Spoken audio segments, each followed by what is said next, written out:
महेश जी नमस्कार। नमस्कार सर। कैसे हैं आप? मैं बिल्कुल ठीक हूँ सर। महेश जी आजकल आप दिल्ली में छाए हो, बड़ी चर्चाओं में हो। सर ये आप लोगों का जो आशीर्वाद है कि जो मुझे मौका दिया जा रहा है और मेरी मेहनत जो है आप लोग पसंद कर रहे हैं।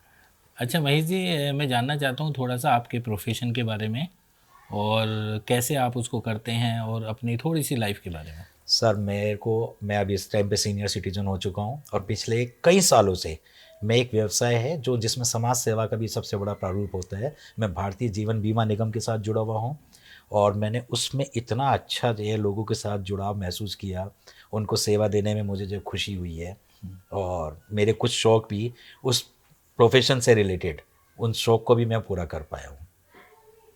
तो सिंगिंग में आपका तड़का कैसे लगा कि कब आपने सोचा कि मुझे ये सिंगिंग में बढ़ चढ़ के हिस्सा लेना चाहिए और काम करना चाहिए? सब मैंने बहुत पहले पढ़ा था कि सिंगिंग एक माइंड जो है ना, जैसे हम लोग अपने प्रोफेशन में जाते थे जिग जैग वे में जाना, सुबह निकलना, कोई टाइम नहीं होता था लोगों के पास जाने के लिए। उस टाइम पे जब घर पे आता था तो विविध भारती या जो एक प्राइम एज की बात बता रहा हूँ, विविध भारती चल रहा है या जो अमीन सयानी जी के प्रोग्राम चल रहे हैं, उन दिनों से मुझे सिंगिंग का इतना शौक़ था। मैं पूरा नहीं कर पा रहा था, लेकिन मुझे मेरे इस प्रोफेशन ने मुझे मेरा जो शौक़ है वो पूरा करने का मौका दिया और आज आप देख रहे हैं मेरे को। आपको पता ही है कि मैं कितने इवेंट लगातार करता जा रहा हूँ।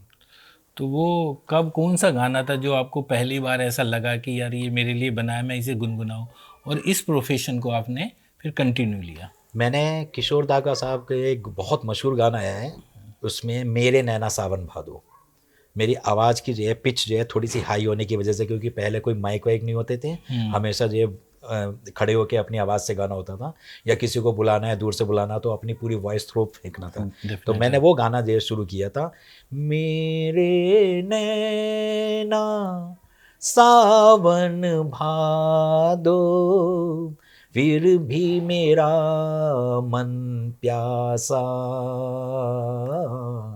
फिर भी मेरा मन प्यासा।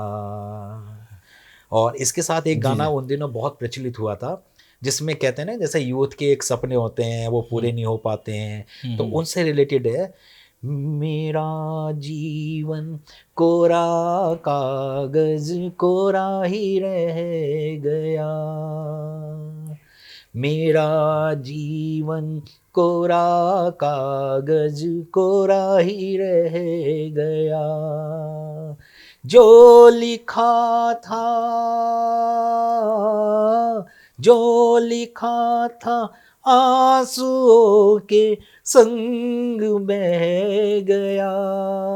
ये क्या बात गाना है, क्या! उन दिनों हम यूथ लाइफ में बहुत गाते थे। हाँ हाँ कुछ हाँ। तो अपने सपने पूरे नहीं हो पाते थे, रेस्ट्रिक्शंस होती थी, ये समाज में जो है हमारी जो एक कहते हैं ना पुराने जॉइंट फैमिली होती थी, तो वो एक जो मन को भा गया वो हम लोग गा रहे थे। अच्छा, सीधा मैं एक सवाल पे आता हूँ, जी आपसे सर। मिलने का है कि आप कुछ समय से बड़ी चर्चाओं में है दिल्ली में। जी तो आपने 30 दिन में लगातार 30 इवेंट नॉन स्टॉप परफॉर्मेंस करा है।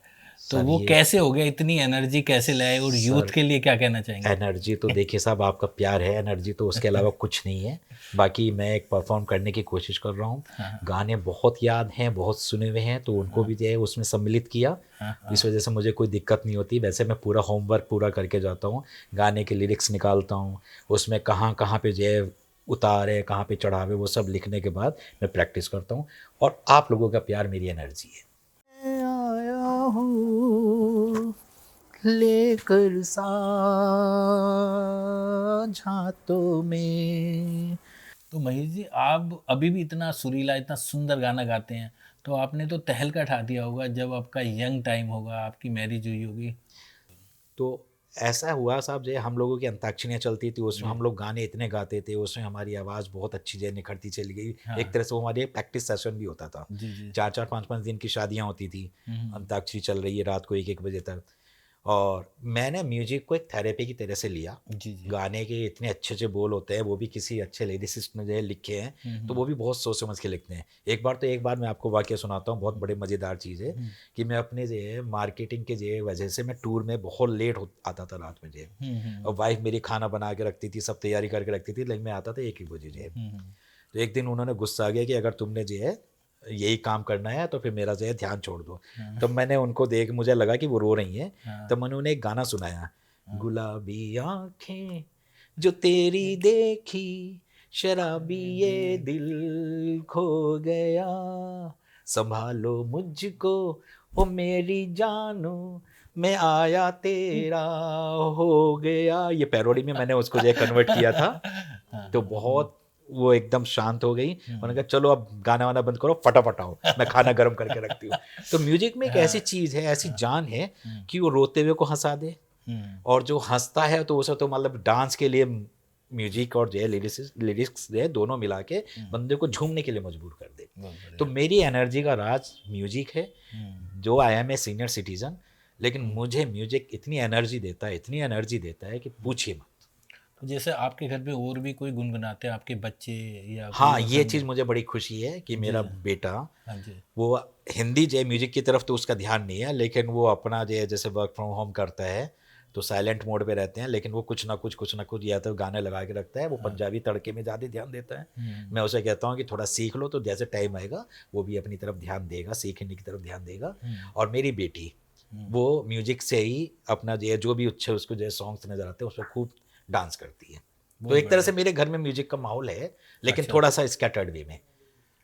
तो महेश जी, जैसे मेन ये है कि चलो आप इतना अच्छा गा रहे गुनगुनाने हैं, तो अभी जैसे आपके आइडल हैं जो भी आप सिंगिंग में हैं, उनको लेके आपकी इच्छा होती है कि मैं उन्हीं के गाने को और दुनिया तक अपनी आवाज़ तक पहुंचाऊं? जी कुछ बिल्कुल, गाने ऐसे आपने हैं आपको? ये आपने मेरे मन की बात जो है, आपने बिल्कुल ये क्वेश्चन बहुत अच्छा पुटअप किया है। जी। और मैं वाकई में ही किशोर दा को मैं अपना आइडल मानता हूँ। जैसे दुनिया के सामने उन्होंने अपने आप को प्रेजेंट किया, एक्टिंग में, डायरेक्शन में, म्यूजिक में, उसके बाद गाने तो उनके हाँ। इमोर्टल हैं ही हैं। और उसके बाद मैं रफ़ी साहब को बहुत पसंद करता हूँ। बीच ओके। में कितने सिंगर्स आए, उन्होंने बहुत अच्छे अच्छे गाने गाए, हाँ हाँ हमने हाँ। उनको भी गुनगुनाने की कोशिश करी। लेकिन 60 70 80 और 90 के दशक के जो गाने किशोर दा और जो अपने रफ़ी साहब ने गाए, उनके अलावा हमारा कहीं मन और भटकता ही नहीं। मैं एक और ये बोलूँगा, कोई जी। कोई मुझे बोलता है कि आपकी नजल टोन जो है मुकेश जी से है। तो हाँ। मुकेश जी के गाने थोड़े से जो है ना, थोड़े से पैथेटिक्स टाइप के होते हैं। मैं उनमें से 1-2 गाने अच्छे लगे, मैंने उनको गुनगुनाया है, गाया है, स्टेज पे गाया है। लेकिन मुकेश जी के अगर ये बात करें तो हम किशोर दा और रफ़ी साहब को ज़्यादा प्रेफ़रेंस देते तो हैं। पहले किशोर जी का एक कोई गाना कभी सुना है गुनगुनाना। आपको?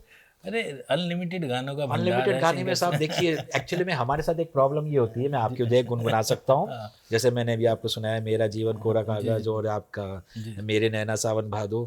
तो अभी मैंने एक परफॉर्म किया है, जी। अवतार फ़िल्म का एक गाना है। हाँ हाँ। दिन, महीने, साल गुजरते जाएंगे, हम प्यार में जीते प्यार में मरते जाएंगे, ओ देखेंगे, देख लेना, ओ देखेंगे, देख लेना। ये मैंने अभी परफॉर्म किया, बहुत अच्छी ऑडियंस थी, बहुत अप्रिशिएट किया इस गाने को, और बहुत ही मेलोडियस और रोमांटिक सॉन्ग है ये। अच्छा महेश जी, अभी भी कोई ऐसा सपना, ऐसा अधूरा है अपने मन में जिसे आप पूरा करना चाहते हैं? मेरे सपने तो सब पूरे हो चुके हैं, लेकिन अब मेरा एक सपना रह गया म्यूजिक से रिलेटेड। मैं चाहता हूँ कि मुझे कोई बहुत बड़ा अच्छा प्लेटफॉर्म मिले, या मैं मुंबई में जाके अपनी प्लेबैक सिंगिंग का प्रदर्शन कर सकूँ जी। तो महेश जी, आपके हार्ड वर्क को देख के, आपकी सिंसियरिटी को देख के, राय फिल्म्स आपको एक ऐसा सुनहरा मौका दे रहा है, और आज आपको दिल की गहराई से और बड़े प्यार से आपको वेलकम कर रहा है गोल्डन टिकट से। थैंक यू सर, मेरे लिए तो ये बहुत बड़ा सरप्राइज है। Thank you sir, so nice of you. मुझे तो उम्मीद नहीं थी कि मेरे सपने इस तरह से पूरे होंगे।